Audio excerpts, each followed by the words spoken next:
Hi, it's Robin. I've got here a copy of Pac-Man, published by Thunder Mountain. It's got some printing on it from the previous owner. This is a used disc I picked up years ago. Works on old 1541. So I'll load it up.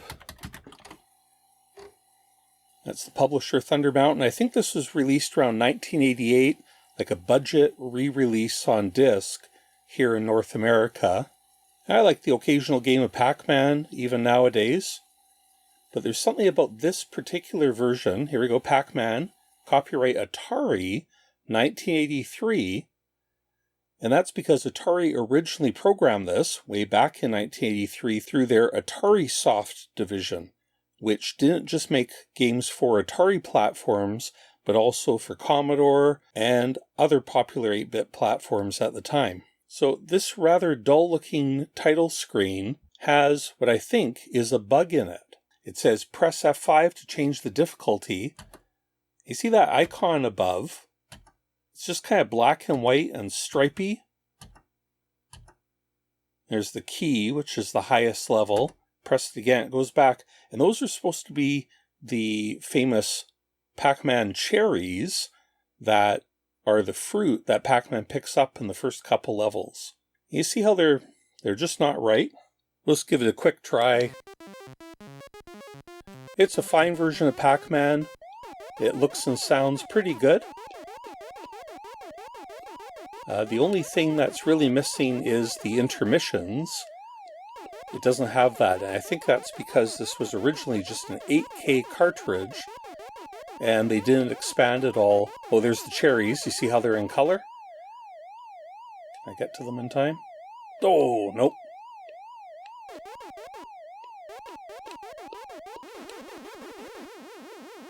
So a fine version of Pac-Man. Of course, it's stretched more than the arcade, but that was true of basically all the home versions at the time.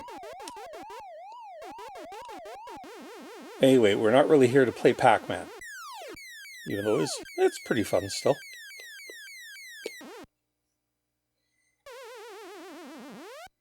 So yeah, anyway, back to the title screen. This seems like a strange bug, just that fruit is just in black and white stripes. And what I think is happening is that the program is not changing to multicolor mode. Those stripes are actually meant to be interpreted by the VIC as pairs of bits, and then that would represent like red or whatever color. So knowing this is a budget disc release, I thought, well, the original cartridge must be fine. So I went digging around my collection, but the only Atari Soft cartridge I have for the C64 is Centipede. I believe the original Pac-Man cartridge would look just like this. And this is getting off topic, but I do have the Atari 400-800 version of Pac-Man. I just want to show what a ridiculously big box this is. Especially because when you open it up here, here is the tiny cartridge.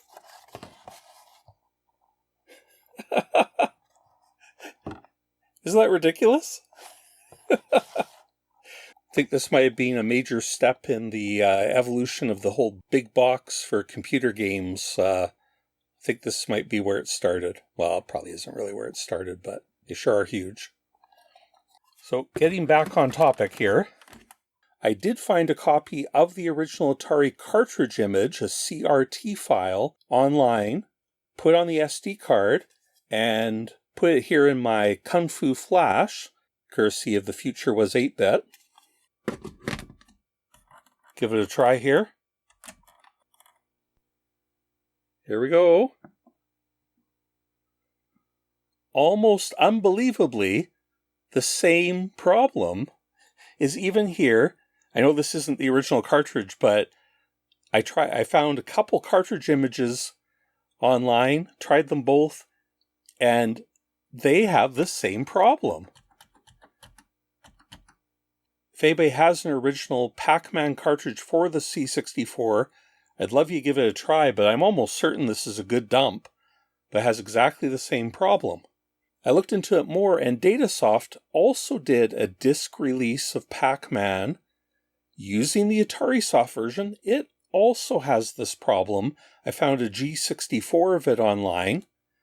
So it seems bizarre that both the Datasoft and Thunder Mountain versions would have a programmer modify the game at least a bit to put it on disk to create the boot screens, the disk loader.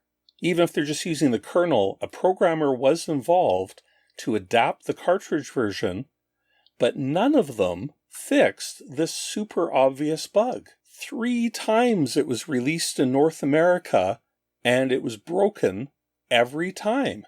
I even tried the game on a PAL machine as well, and it's broken there also. So it's not a PAL NTSC thing. So of course I want to try and figure out if I could fix this program, like what's going on. Rather than using the disk version, I figured I'd go back to the original cartridge, and to get that into a usable state for the C64, Vice, the C64 emulator, contains several useful command line tools. One of them is called cart convert. And so I used that. Here's the command line, cart convert -T to give it the output type. And that's PRG, because I want a loadable file that I can load from disk. -I is the input file of Pac-Man.crt, which is the cartridge file I just found online. You can too with a Google search.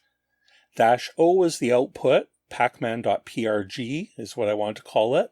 And because it's a PRG file, we add a -L parameter for the load address and give it the decimal load address of 32768. That's where this cartridge sits in memory. That's 8000 hex.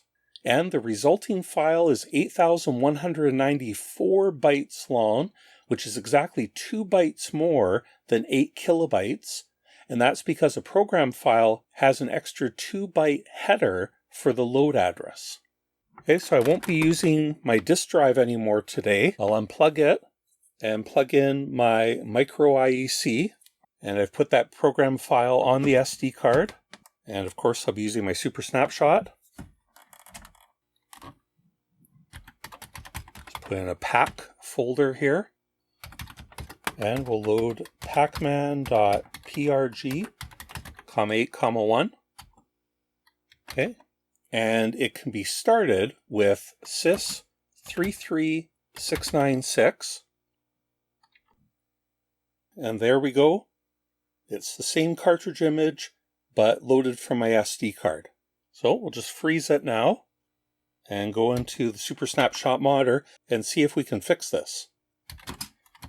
So the cartridge is 8K, located from 8,000 hex to 9 FFF, and we're just going to hunt memory for the pattern 16D0. That's low byte, high byte order, so that's actually address D016, which has the bit that controls multicolor. And I'm just wondering if something was overlooked in here. So we'll hunt through memory here, and there's 4 instances of D016 being accessed. Okay, so we'll look through those. 84F9, I'm just starting a bit earlier in memory. Okay, so this instance, we're writing D8 to D016. So I've got here my copy of mapping the C64. And here's location D016, which is one of the 2 major control registers in the VIC. And we're particularly interested in bit 4, which enables a multicolor mode, and you set to 1 for multicolor on. So I'll show in the corner converting D8 to binary. We'll see that indeed bit 4 is set. The bits are numbered from 0 through 7 from right through left. I'll just underline the bit so you can see it's on. So I didn't think that was the problem. So the next instance, I'm just starting a bit earlier. Here we go. So this one is load A with C8 and storing it in D016. Here's a case where multicolor is not switched on. Let's see if it works. We just have to edit it over here, unfortunately. Super Snapshot doesn't let us edit it on this side. We have to go over here. Change it to D8. Okay, will it be this easy? Is that all we need to fix this? So we'll exit back out. Well, kind of a success. If you look at the fruit, now our cherries are red and whatever that thing is blue, yellow, our key. Okay, so it now matches what we see in the game down in the bottom area. When we were playing the game, that's where all the fruit is shown on screen. So we fixed it, except you'll probably notice that the text is very fuzzy now. That's because the text is also switched to multicolor, and it should still be in high res. This is the regular Commodore font, and it needs all 8 pixels of resolution, unlike the double wide multicolor mode, which essentially just has 4 double wide pixels. So we're partway to a solution. Obviously, we can't just change that one value and completely fix it. We fixed the fruit, but now we broke the text. So what can we do? Okay, so what I wondered is if we could use raster interrupts to turn on multicolor mode just right above the fruit on the title screen, and then turn it back to high-res mode right after. So just that fruit in the middle would be multicolor, and the rest of the time it would be in high-res mode. So just to spoil this, I got this mostly working, but it's not perfect. But I'm still going to show it to you. But like most things, when we're using old computers, it's about the journey, not just about the destination. So it still might be useful for you to see.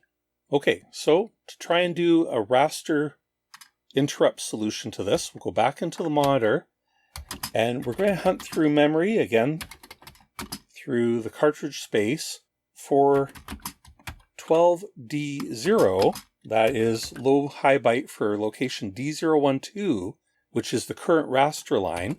So look through memory, and we find 2 instances of it. So if we look a bit before that 84C0, just go back 32 bytes or so, 84A0, and scroll through, and we're looking for this, a set interrupt disable, which usually marks the start of the initialization of some raster interrupt code. And we see right here that the IRQ vector is being pointed to 8583. And we do see that a raster interrupt is being set for line hex 32, which is 5050 decimal. It's right at the top of the screen.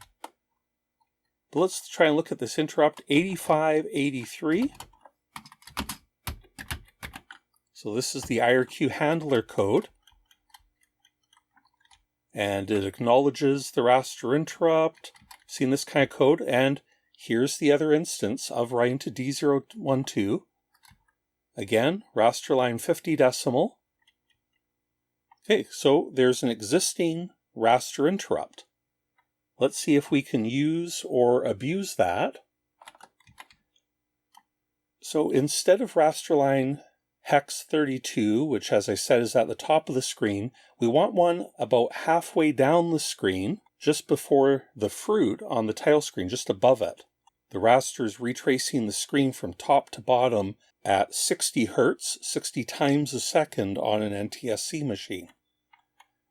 And this is where we can tell it what raster line we want to trigger an interrupt on so that the computer can change the display.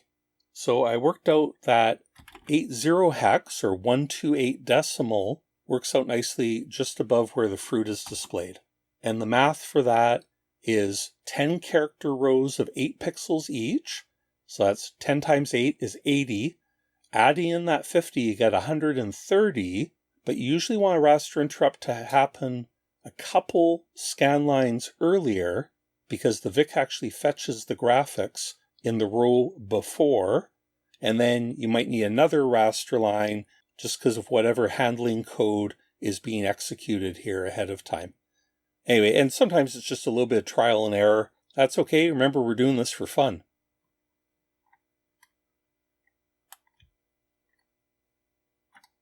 Okay, and then I just scrolled ahead in the code, and we already know that this is the code where we are changing multicolor on. So for our patch, we're actually going to set that back to C8, multicolor off, that is high res mode back on. And we want to put a patch in, and it seems to me that this is the perfect spot right here. We have a 3-byte section. So I'm just going to assemble right there at 85C9, right here. And instead of that store A, we're going to jump off to our patch code. Now, I wish I could have found some patch space inside the cartridge space, but I wasn't able to do that. So instead, I'm just going to use RAM right below the cartridge. It starts at 8000 hex. So 32 bytes below that, 7FE0 should be enough. And now here is our patch, which we're going to write.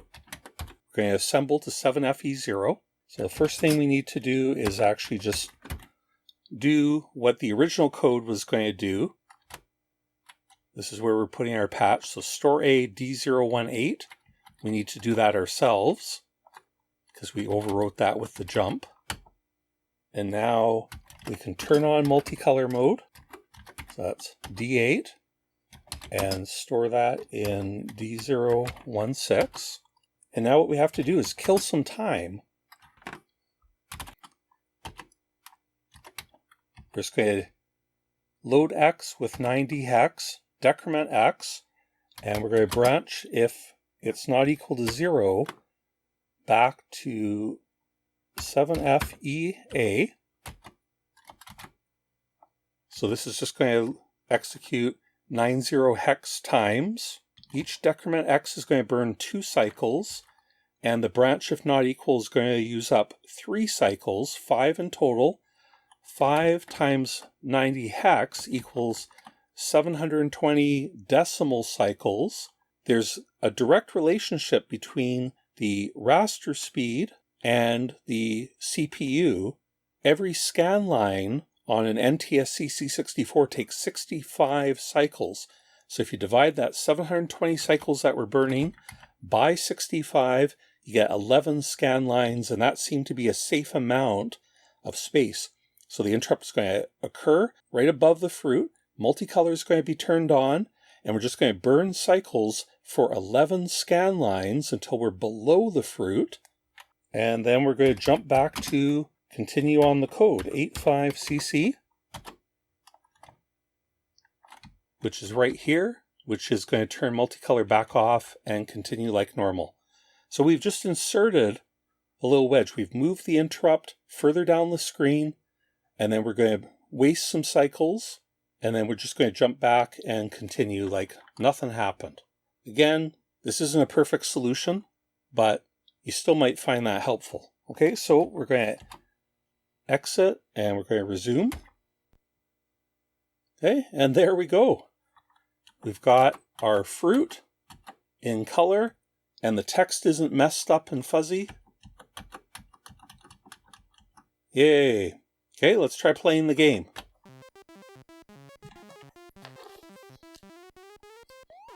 Okay, here it is, but watch those ghosts. Did you see that?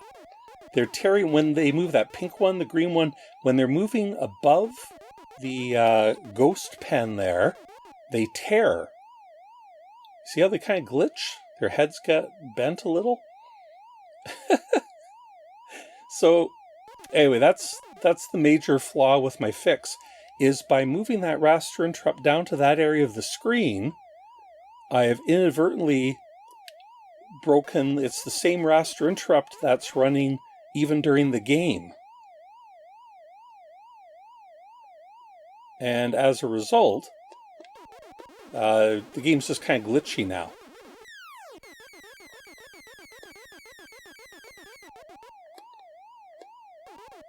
And sometimes I think even the sprites might even disappear slightly. I don't know.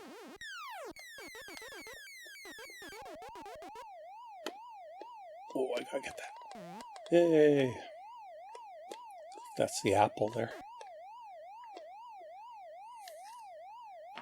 I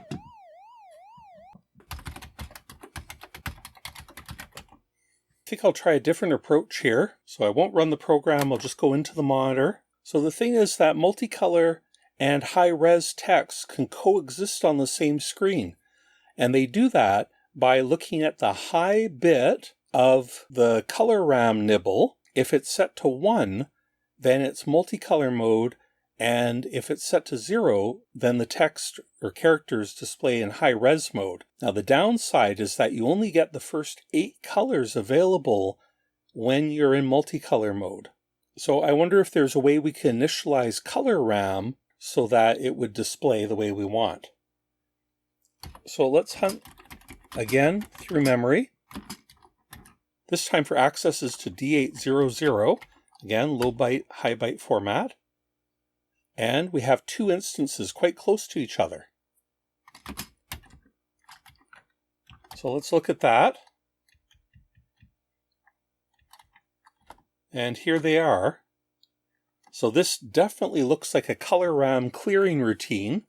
The X register is set to 0. We're filling memory with byte 0F, which is that boring gray color that we see on the title screen currently. In multicolor mode, that actually represents 8 plus 7 in decimal. That is color 7, which is yellow, very Pac-Man kind of color, plus 8 is the high bit of the nibble. I think this is like a bug where they didn't actually intend the screen to be gray. Instead, they wanted the screen color to be yellow with multicolor. Still seems bizarre that the programmer couldn't figure this out. I guess they were in a real hurry. So anyway, this is just a big loop that fills with color F, and then it does another shorter loop that's filling the top of the screen with the color white. 4F hex is 80 characters, or well, from 79 down to 0, which is the top 2 lines. And if you remember, I can show a screenshot. In the actual game, the score at the top of the screen is in white. Now, this is the only time color RAM is set. So it seems to me we only have one routine that sets color RAM, but really we need 2.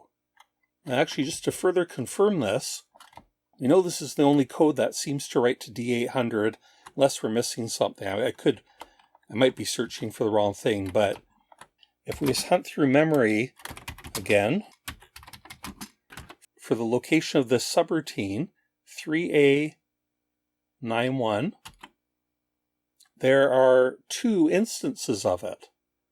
And one of them is called when the title screen is being initialized, and the other is called when a game is being initialized or started. It ended up that we have one shared routine for both the title screen and for the gameplay, and I don't know if they're just out of memory or what, but I guess they made the right choice that if only one is going to look correct, you want it to be your game, which does need multicolor set throughout the whole screen. Anyway, it still seems bizarre to me, but I'm basically certain that this is how the original Atari programmer messed up.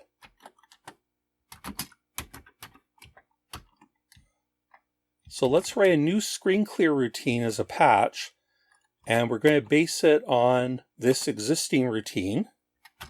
We're going to put it in our patch memory, which again is at 7FE0, 32 bytes below the game code.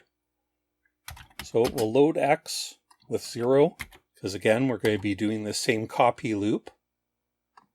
But instead of loading memory with 0F, we're going to load it with 7, which is the yellow color. And then we're just going to do exactly the same as up there. I wish we could reuse that code, but we would have to make additional patches. I'll leave that as an exercise to the reader, to the viewer.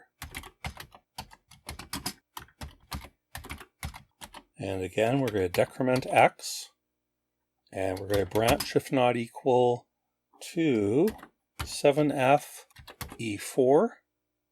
So now we've filled the whole screen with yellow without the high bit of the color nibble set, so it should display in high res, but we still have to take care of that fruit. So for that, we will load F into the accumulator. That's yellow with the high bit of the nibble set.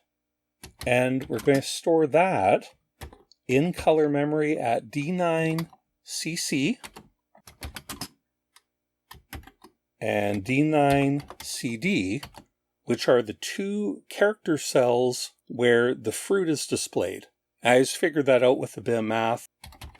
Okay, and then we will just return from the patch. And now we just need to patch it in at 84 dB. Okay, so that's what used to jump to the initialize color subroutine. So instead, we're just going to change that to JSR and our new code at 7FE0.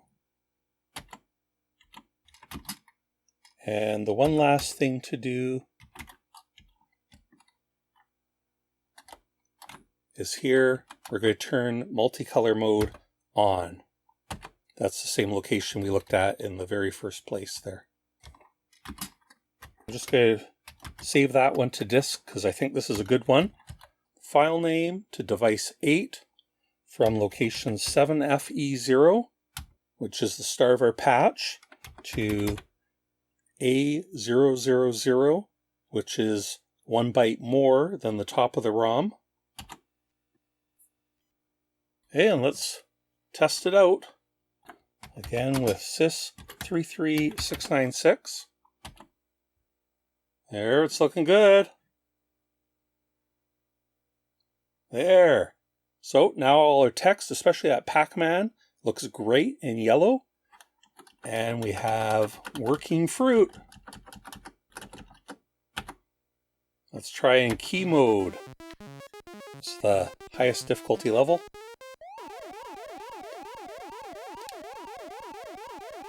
Okay, and so there shouldn't be any tearing of those ghosts.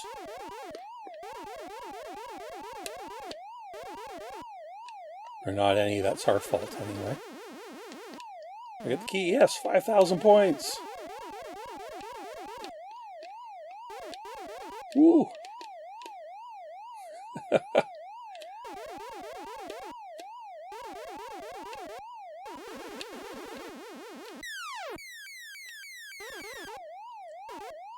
Okay, anyway, ooh! Oh! Ooh! Bump, bump. The one thing I'm not happy about is having to load with COM8, 1 and then using the sys command to start the game. It'd be nice if it was just a normal runnable program. The easiest way to make a binary file self-running is to use a tool called a cruncher, which compresses the file into a self-extracting runnable file. As much as I like using real hardware, crunching is one area where using tools running on your modern computer is much, much better. So I just took that pacfix file that I saved on my SD card, brought it over to my Mac, and used an excellent tool called Exomizer. I'll put a link in the video description. And there's the command line, Exomizer with the SFX, that's self-extracting option. And then you give it the start address, like the sys address in hex. 83A0 is that same 33696 I've been syssing. And then you give it the file name pacfix. It produces an a.out, which I renamed as pacfix.prg. And I'm loading it. That slash is the same as .8. Okay, and it automatically gives it a header. Actually, we can see that slightly smaller here as well. The raw binary I saved was 33 blocks long, but the crunched version is down to 26 blocks. So 7 blocks, that's 1.5K. And what the decruncher also does is when it decrunches it, it moves it up into memory where it belongs at 7FE0 and above for our patch. So let's try running it and see if it works. See a little decruncher working in the bottom right corner. It's quite quick. And there we are. Woohoo!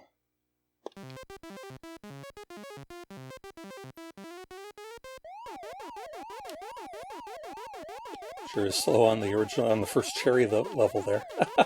The one thing I wish I could do, and I ran out of time here, is try and figure out how to squeeze a fix into that cartridge file so then it could just be like put on an EEPROM or put on a Kung Fu Flash or whatever. That'd be really cool. I ran out of time trying to figure that out. I just couldn't find enough space. It's probably, I'm sure it's possible, but I think a bunch more code might have to be rewritten to find that room.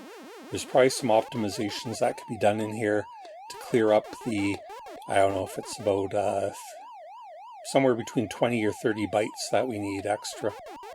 So I'll leave that as an exercise to my viewers. I know some of you are smarter than I am, and I know a lot of you are smarter than I am. So anyway, give it a try. Oh, those funny ghosts. There, that was two of them.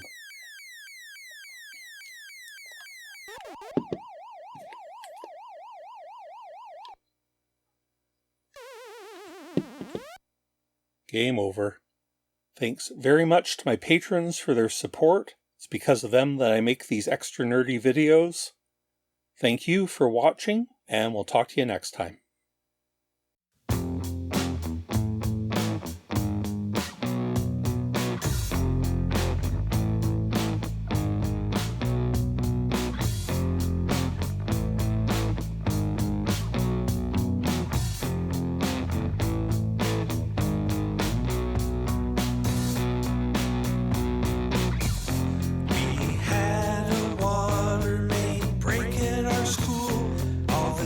Got sent home.